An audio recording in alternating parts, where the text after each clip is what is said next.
highlight great work that's being done here at the Sheriff's Office, but more importantly, to teach a lesson. That's why we do what we do. Some of my briefings are shorter than others, but this one is going to be a little bit longer. So I would hope that you take in the information and you share it, you talk about it, you become invested in protecting people from human trafficking. You consider taking the GHOST certification course that's on our website, gcsomichigan.com. That when we show you the pictures of the 13 people we arrested, when we show you the pictures, tell you the stories, and we lay this all out, it's not to do anything more than to hold people accountable. And we know this from our human trafficking enforcement, that one person that we identify that's held accountable can save the life of 25 future victims. That's our driving force. And there's things that are happening as we speak when it comes to what GHOST is doing. But before we get there, I want to bring highlight to a couple big cases that we've been dealing with. Just 2 days ago, we responded to Chase Bank in Fenton Township. And it was because of a call that came out from the security reference an ATM theft that was in progress. Deputies responded, Fenton City, Linden. By the time we got there, that ATM was wrapped up with a chain and pulled right off the base right outside the Chase Bank. They never made it in. In fact, what we figure is they actually got so distracted it didn't come off the way they wanted to. They just dumped the machine. But this wasn't the first one. This is a team of people going out, ripping off ATMs throughout Genesee County and all of mid-Michigan. They actually stole a truck. I'll show you that truck. They stole a truck from Flushing the night before, and that truck was recovered behind a church right on Fenton Road, just north of Fenton City. Now, of course, at the time of the crime, that was a suspect vehicle, but it's not now. What we find from this surveillance video is there's two people, and they're driving pickup trucks, and they have chains just like that. If you see a truck or any type of vehicle with an ATM in the back, call 911, because that's what they're doing. They're ripping them off the base, party stores, other stores, banks, and then they're taking them to different locations. They're cutting them with a torch, and they're taking the money inside. But you're not supposed to have a beat-up ATM in the back of a pickup truck. So I put that out there. If anybody sees, call 911. Don't wait. 911 knows what to do. We'll dispatch the officers, and we'll get somebody there. This is what's happening throughout the county. Number two, yesterday it seemed was the day of active threats throughout schools in Genesee County. You know, as we have other officers we work with, other agencies, school resource officers, it seemed like yesterday was just an uptick. We had, one school district have multiple threats that were called in from a fifth grader all the way up to high school. One of these was active drawings of this individual stabbing people. And there's a whole protocol that we go into with the schools, the parents, a protocol that we have here at the Sheriff's Office. We look at a lot of different dynamics and we work these, and we don't let anything idle. We don't guess on anything. The protocol is the same no matter what. But one particular complaint started because of an active investigation that Byron area schools had. They thought that they intercepted a threat from their own school district on Snapchat, and it was a picture of two long guns and a caption that says, "Don't come to school tomorrow." Well, they found that that actually was a Lake Fenton school district issue, and the superintendent, Julie Williams, did an amazing job, worked with the staff. Our SRO that was on scene right there, Deputy Meeks, pulled the student, a 15-year-old. They got a full admission, and the student said it was a joke. Well, it's not a joke, and we don't treat it as a joke. And the school had their protocol. We had ours. We searched lockers and vehicles if we need to. We also went to the house. The parents of this individual were very cooperative. We're thankful for that. And inside the house were a couple weapons, an airsoft gun. We took all those for safekeeping. But the reason I'm bringing this to you is because I talked with our media friends last night. The parents reached out to the media, and it's important that parents know that all of us together, schools, parents, teachers, law enforcement, the sheriff, we are one team. We're one team working together to protect the schools. If you have information, don't wait. Don't try to think, well, I know this family, they would never do that. You never know. We don't take anything for granted. And my partner that I work hand in hand with, Dave Layton, charges individuals. In fact, post-Oxford, we had a lot of people call in threats. And he hasn't changed his playbook, and that is they charge them with false domestic terrorist threats and using a computer to commit a crime. Those are big deals. You have kids that are 13, 14, 15, and they're going to be lodged in the GVRC, which is our juvenile detention facility. You can't create that kind of fear and terror into people. You know, there's enough of that right now. We don't need it in our schools. So I just want you to know that we had a police presence, as we do every day in our schools that we patrol. Other law enforcement, my fellow chiefs out there do the same thing. There's more SROs in schools as well as security. I was just at Doyle Ryder off of Averill in the city of Flint. They have an incredible school security system. And those are the kinds of things that bring us comfort when we drop our kids off. But rest assured, we're going to get these. They're going to continue, and we're going to continue with the process. We are going to make an example out of anybody who thinks it's a joke, because it's not. But we're also going to treat it serious if there is any chance that the threat could be carried out. We are diligent. So I wanted you to know that, moms, dads, grandparents, guardians, teachers. We're there to protect the students, the staff, the janitors, everybody who comes across that door. We're there for you. And that's what happened in Lake Fenton. But the real reason that I said this is going to be an extended is because of a 4-month operation we've done in Ghost. And for those that may not have known what Ghost is, it is a human trafficking enforcement team. It's an oppressive team. We go after people that are pouring poison of opiates into our community, people that are going to have sex with 12, 13, 14, 15-year-old boys and girls. We rescue victims that are above age, that have been taken and put into the sex slavery world. That's exactly what it is. Human trafficking is the movement of people for sex that's commercialized. And there's so many different victims. People that have child pornography on their phone, which some of these arrestees did. When that victim, even in another country, is being posed or being raped, and those pictures are shared, those videos are shared, that's human trafficking. Even the user, the consumer, those kids have no ability to say no. And when we do undercover operations, which we have been since 2018, we've never done one where nobody showed. But we're going to keep doing them. And we did operations because I wanted to show that it doesn't matter where they are, predators will come. And they are among us. There's people here in this stack that have done business within the community they live for decades. But yet they come to have sex with a 14-year-old, a 15-year-old. And they're 40, 50 years older. And so the reason I point these individuals out is, number one, because when you are arrested, it's public information. When you're charged with a crime, it's public information. So don't show up to our ghost ops. Don't try to have sex with an underage kid. You do that, you won't be featured. I understand also that there's families behind these pictures. And I'm sensitive to, unfortunately, in this case, in many cases, the wives and the couples that are left behind, the parents, the embarrassment, the shame, the kids. I'm sensitive to that. But the reason I show these is because I'm trying to use it as a deterrent, number one. But number two, maybe, and we've seen it before, this individual who has perpetrated this offense for many years has never been caught.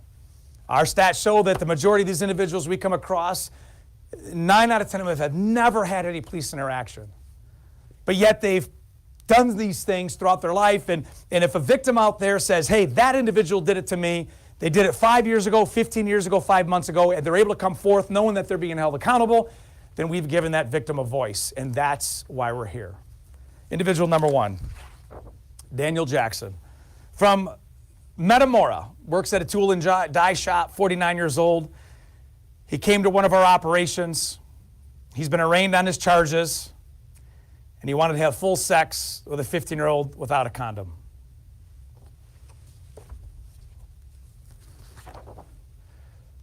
Jacob Worka, 32 years old, from Shelby Township. Now, these are all Genesee County operations.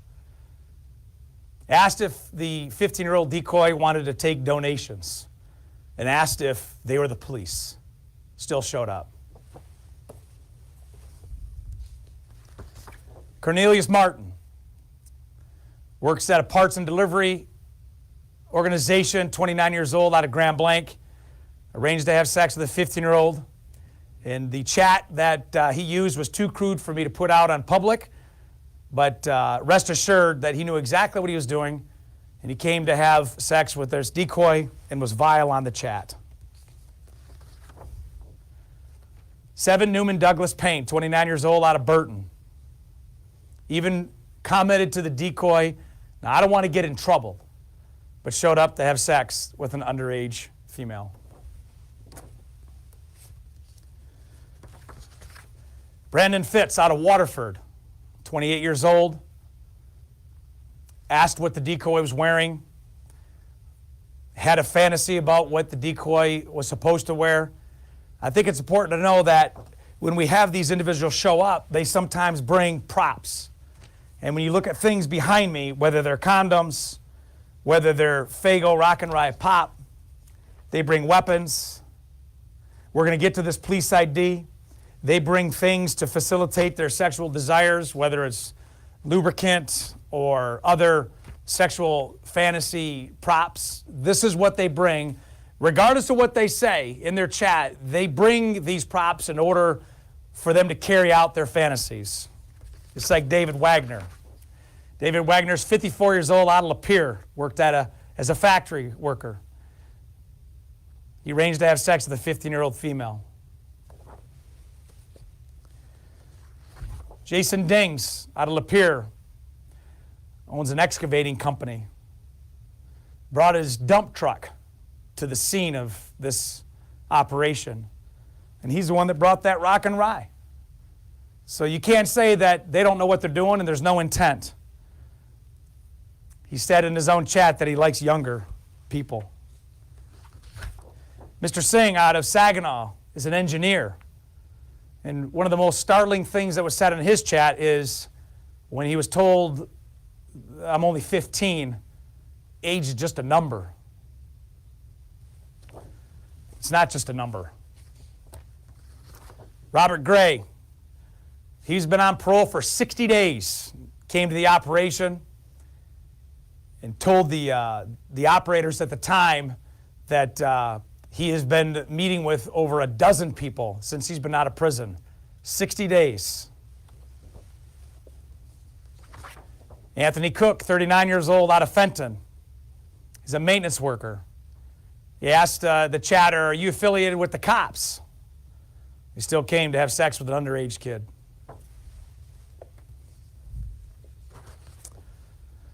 Thomas Smeaton, 70 years old, drove 45 miles from Chesaning to meet with a 15-year-old. He's a commercial truck driver, which means they're mobile. They travel the country. He made some extremely vile comments on the chat, and I might add that our chatters from the Ghost team, when we do these operations, we'll chat 200 to 250 people a night. And those chatters that are seeing pictures that are being sent from these predators, when they hear the comments made back, they can't unsee it and unhear it. Our chatters and our decoys are heroes. They draw these individuals in so they don't strike a real, live victim.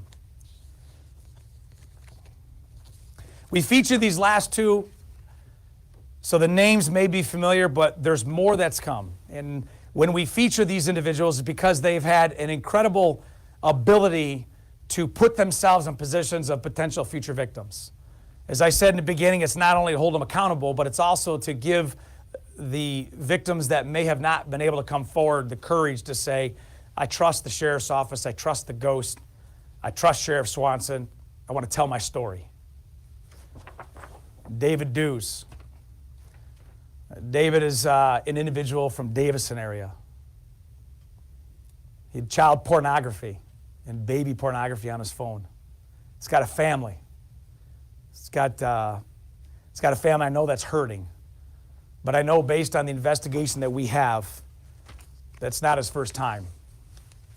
And I'm guessing that there may be some other things out there that we'd like to give people the ability to come forth. And as I said, I'm sensitive. But it must be done. And finally, Todd Baracko, which has gotten significant comments because of his background. Not only was he a police officer, but he was a police officer in multiple agencies, and he was also an educator and administrator. From his own profile, he was an assistant principal at Vassar Public Schools. He was a police officer at the City of Memphis Police Department. He was an administrator at the Akron Fairgrove Junior Senior High School. He was a police officer at Mayville Police Department. He was the assistant principal at the Westwood Heights School District. He was a police officer of the Village of Oxford Police Department, even brought his wallet badge from both Oxford and Vassar. And I will say, the Vassar police chief, Chief Guile, reacted the way any ethical and courageous administrator would, and that is an immediate termination. When I called the chief that next morning and gave the news, Baracko was fired, his gear was turned in, and he is no longer a police officer. We've communicated with MCOLS, which is our certification organization out of the state of Michigan. We've contacted people that he may have had involvement with. We see thousands and thousands of comments of people that have had interactions with him that are beyond questionable. And we're looking into that as the Ghost team does for all individuals. Shockingly, it doesn't end there. A juvenile probation officer out of Lapeer Family Court is the dean of students of Imlay City Schools, and it just keeps going. See, I tell you, when we did the town hall some time ago, guys like Todd Baracko, they have a persona about them. They put themselves in positions of dominance over vulnerable people. And they put themselves in positions where they can have access. And he represents that type of psychology. And so when you see somebody that bounces around from school to school to school or agency to agency, it's important to go back and ask ourselves in those administrations, did we miss something? What can we do to keep it from happening again? How do we handle these? It's worthy of anybody that we mention to go back and ask these questions. Because I said, they are among us.